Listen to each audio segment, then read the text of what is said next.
Now, several weeks ago, we reviewed the Monport 30-watt fiber laser engraver, and I showed you how we were able to engrave slates, how we were able to engrave a Yeti.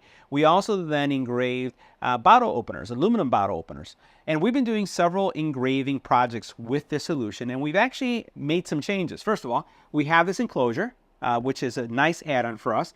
And then also we have been working on this metal. This is actually some work that we're doing that we donated for a school. That's a little metal for the kids that are going to be running a short race. And we engraved the back of this metal. Now, this took 17 seconds to engrave.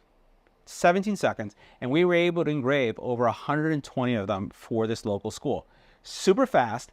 Also, great quality. And we did it within seconds. So this Black Friday, make sure you check out all the deals in fiber laser engraving. Check out what's going on with Monport, because again, if you want to have a side hustle that allows you to create work like this, this is going to help you do it fast.